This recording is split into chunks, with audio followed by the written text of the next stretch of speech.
Hello and welcome to Insights, the podcast with your host, Joe Pane. Join me in this deep exploration of our personal journeys from ambition to meaning, where we stop living life fast and start living life deep. This is a journey of waking up and realizing that our lives have never been about us, but about others. True success leaves positive ripple effects on other souls. I believe that success needs to be redefined from our own personal ambitious endeavors to be redefined as the value that we leave and give to others around us. Join me now as we begin this journey to deeper connections, even more fulfillment, some fun, curiosity, life, love, and all good things. Your deeper journey from ambition to meaning starts right now.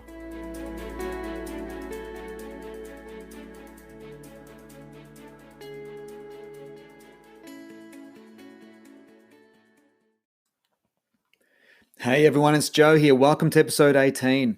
And today what we're going to focus on is the quality of our relationship with time. And this is going to be different for you it'll be different for you depending on what stage of life that you're at, chronologically speaking. So it's an elegant way of saying depending on how old you are. So this is a very important distinction for those of us. If you're listening to this and you're over 40 or you're certainly, over 45 and moving into your 50s and 60s, this will be extremely useful. Now, if you happen to be in your 30s, this will be very useful too, because I think, or in your 20s even, this will be very useful because I often think that, how other people experience their lives around us, they're either a warning or they're an inspiration. And either way, there's something to learn. And so even if you're 20 or 30, this is I hope, a source of inspiration or inspirational point that I want to share with you about time. So a little while ago, I'm only around the corner from turning 50, literally in about 5 or 6 weeks. And there's a reason why I tell you that, because only recently, like a couple of years ago, I don't remember who I was with or where I heard this, but there was a certain person who said to me that as you get older, you spend more time thinking about the past and less time thinking about the future. And at that stage, I think I at the time I actually agreed with it only because my dad, who's currently at the time of this recording 76. When I get together with him, he reminds me of his dad, my grandfather, who when I used to go and have coffee and sit down at their home with, that literally 99% of the conversation was a reminiscing reflection of something in the past, and sometimes so deep in the past that I have got no clue what they're talking about. So and I find that really heavy. It's almost like we've come to the end, and so all we can talk about is what's happened, not what's going to happen. Anyway, someone said to me, yeah, that's what happens as you get older, and I went through a phase a couple of years ago, and I was I would have been 47, where life seemed to sort of slow down and go into a bit of a pausing pattern or a holding pattern. There you go. That's a good language, holding pattern, because nothing was particularly developing or progressing in my career. I was just doing the same old, and nothing. I wasn't, trying to work with new markets or different communities, or I wasn't being ambitious at all. I was spending a lot of my time reflecting and reminiscing on the past. And I found that when I was with friends, I would spend most of my time talking about things that have already happened. And I didn't realize this at the time until only recently. When I say recently, about a year ago, I was getting sick of this because I was starting to feel really energetically low.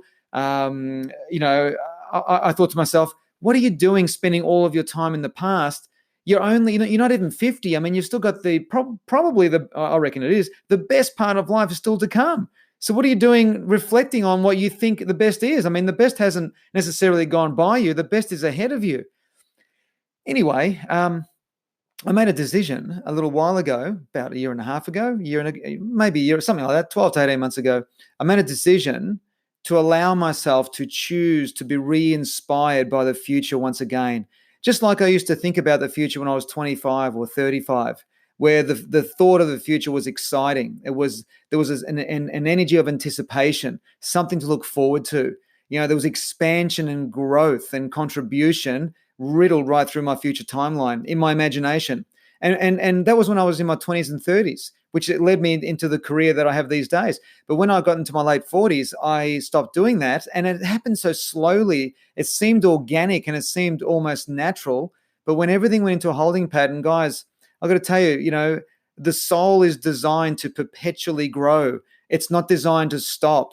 It's actually designed to do two things: to perpetually grow and to unify with other souls, and to also help unification or contribute to the unification of other people. However you want to frame that, whether we're talking, countries or relationships or, your local community, it's about unification, contribution, and connection. So anyway, I made a decision about a year and a half ago to change the way I thought about time. Now, here's the thing I want to share with you, because this is where the actual goal, I trust and hope the gold is in this conversation. Because I want to highlight to you something that I learned last night that really absolutely clarified what I was doing and what I'm doing now.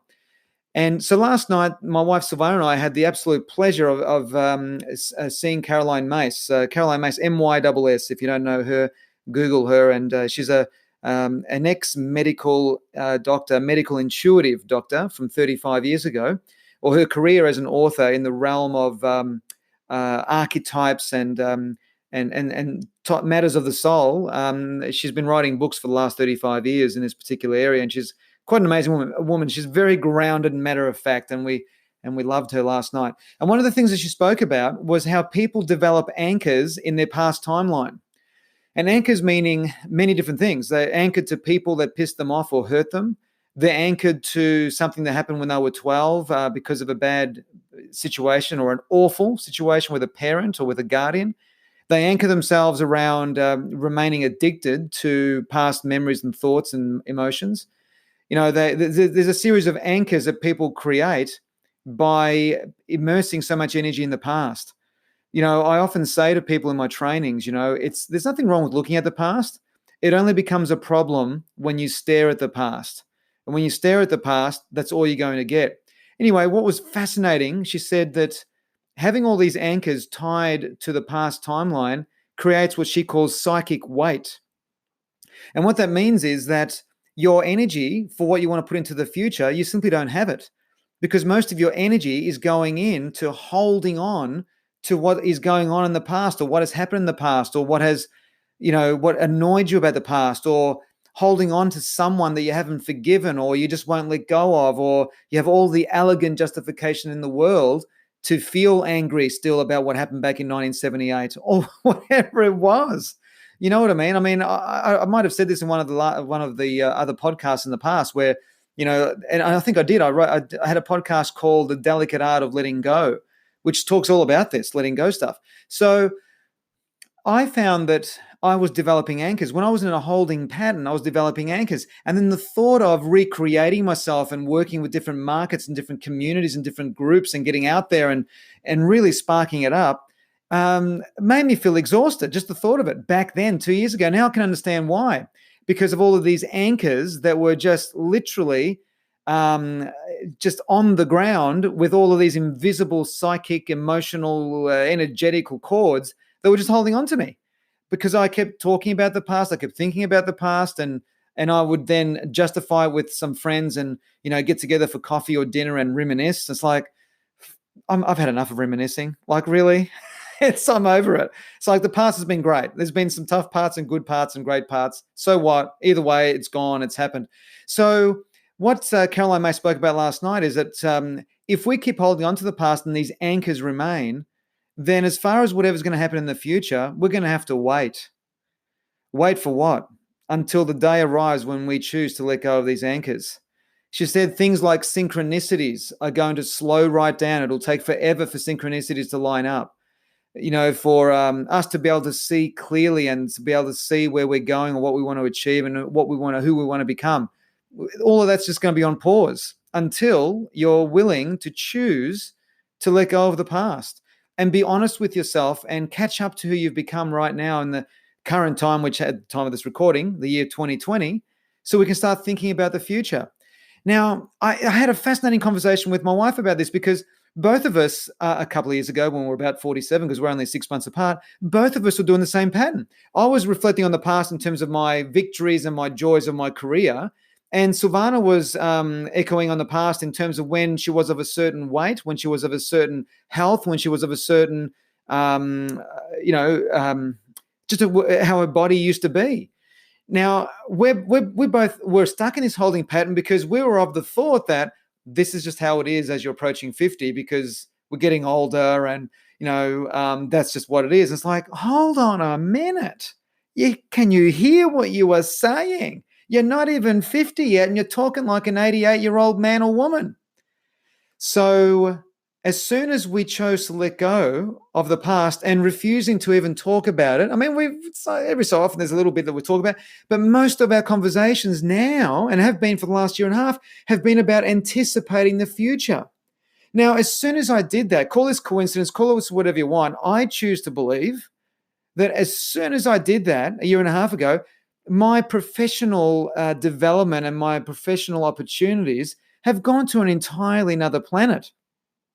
I made a decision that I wanted to work with schools, with primary schools, Catholic primary schools, with the teachers and the leadership teams of schools.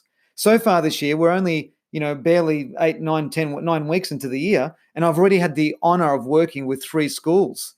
And as the year progresses, I've been booked in to speak to these various deputy principal networks and principal networks where I'll be in front of leaders of 20, 30, 40 schools. And that's all booked in. That's all secured. So that's incredible. I'm working with, with corporate markets that I haven't worked with before. I'm working with leaders I haven't worked with before. I'm working with people from the health industry that I haven't worked with before. These opportunities have just been, the door opens upon another door, upon another door. It just keeps opening.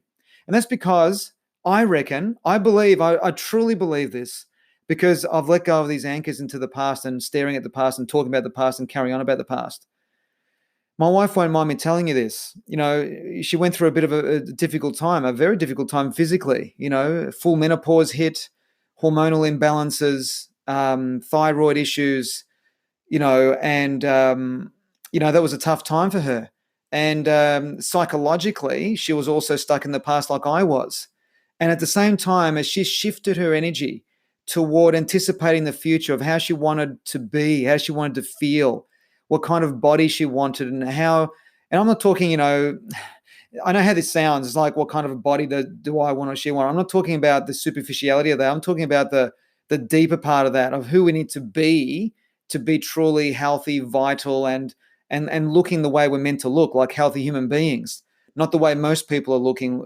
Most of my friends beyond 50, and please don't take offense to this if you're one of my friends listening to this, but most of my friends I look at and I go, my Lord, like you've stacked on 25 kilos since we were 30. I mean, man, it's a choice. Anyway, it's everyone's business.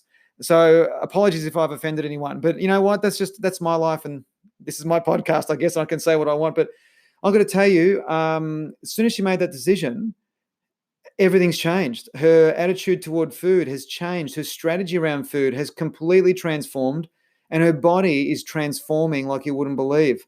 The hormonal imbalances are disappearing, and all the other issues associated with all of that are starting to dissolve. Guess where? Into the past. It's been incredible. Our lives have changed incredibly because we've changed our relationship with time.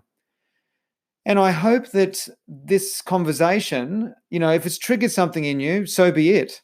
But either way, there's a truth to what I'm saying to you, because what we focus on is what we get to the exclusion of everything else. You've heard me say this in this podcast many times before, that what we stop focusing on, listen to this, what we stop focusing on ceases to exist. So let's get inspired by the future. That is a perfect future. All of us have got a perfect future. It's clear water. There's no ripples. It's like glass. The water is like glass, and we're going to create our own ripples as we move forward. And I'm excited about the future. I'm excited about the next 5 years, 3 years, decade, and beyond. It is exciting. And there's no particular reason, by the way, why that's exciting, other than the thought that I've chosen to make it mean that it is exciting. So it's not just a word. It's not just something I'm saying. I'm just genuinely, truly, deeply excited about the future. And this year in my business has been, and this is my 15th year of coaching and training full time, no other year has come close to matching the start of this year on all levels, on finances, on money earned, on the amount of people that I've touched, on the expanse, the wide expanse of markets and communities that I've been in front of, and the sheer volume of people that I've touched. There's no other year previous to this that has come close, and I believe it's because of letting go of these damned anchors from the past. So if you have any anchors, which means if you haven't forgiven someone that hurt you, last year or maybe 10 years ago, make a decision to let go and move on. It's kind of like this, another way of putting this, and this is a great metaphor that comes from one of Caroline Myss's books. I can't remember which one, where what we have is we have a dungeon inside of us, and we think we've let go of someone or we've forgiven them, but what we've done is locked them in a little dungeon that lives inside of us. And every so often we go all the way down there and we open the door to maybe slide a tray of water or something to feed it. And then when the door opens, we re-engage with all that energy, and then we close the door and the dungeon's all deep down, and then we walk up the stairs all the way back up into our hearts, back up into our heads, and we forget about that, and we kid ourselves that we've let go of that person when we're still holding them in that dungeon. Well, I say that if you've got a dungeon full of stuff, and chances are that most people have, open the door and let all that shit out. Just let it out, however you need to let it out. And often physical expression, physical exercise, any form of movement helps with the letting go of these things. Empty your dungeon out. It's a choice. It's not complicated. It's simply a choice. It's simply a choice point. And you and I are completely and utterly responsible for what we choose to choose. So open the dungeon door and let them out. And in fact, let that dungeon door, let it stay open. And that dungeon will cease to exist over time because you won't have a purpose for it. It'll just simply disappear. And so anyway, look, I hope today's podcast has been a bit of a rant, hasn't it? My God, I've really felt the energy of this one. So I hope that what I've shared with you here has sparked something in you, that's triggered something in you. And if I've annoyed you or pissed you off, I don't mean to, but look into that, because that's coming from the dungeon. That's coming from the dungeon. If I've inspired you, that's coming from your soul. And at the end of the day, as I said, the soul's purpose is to perpetually grow, to unify. And so that's the whole deal there. So anyway, I thank you for listening, and I appreciate your openness to what it is I've shared with you today. And I trust you enjoyed today's episode. As I wrap up, just very quickly, this is episode 18. Back in episode 16, I've received lots of more than normal amounts of comments about how people loved that particular episode because of the quote of the language of David R. Hawkins, who most people don't know who he actually even is.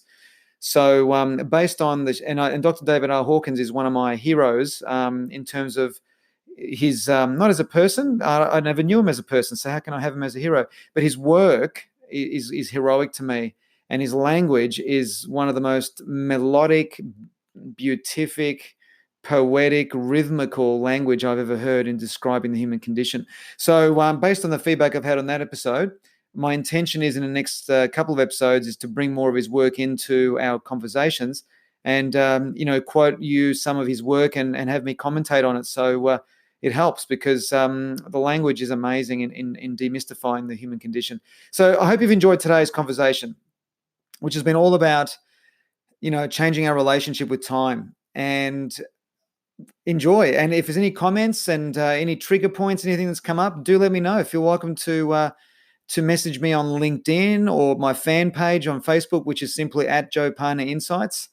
Or you can go to LinkedIn, Joe Pane Insights, and you can send me a message there. Either way, I'll be happy to receive any thoughts. So enjoy, have fun, enjoy your morning, enjoy your afternoon, enjoy your evening, wherever you are. And I look forward to reconnecting next week for episode 19. Thanks so much, guys. Bye for now. I'm Joe Pane, and you've been listening to Insights, the podcast.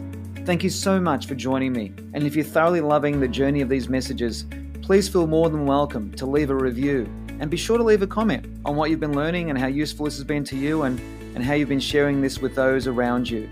Thank you so much for joining me, and I'm looking forward to being with you again very soon in the next episode of Insights, the podcast.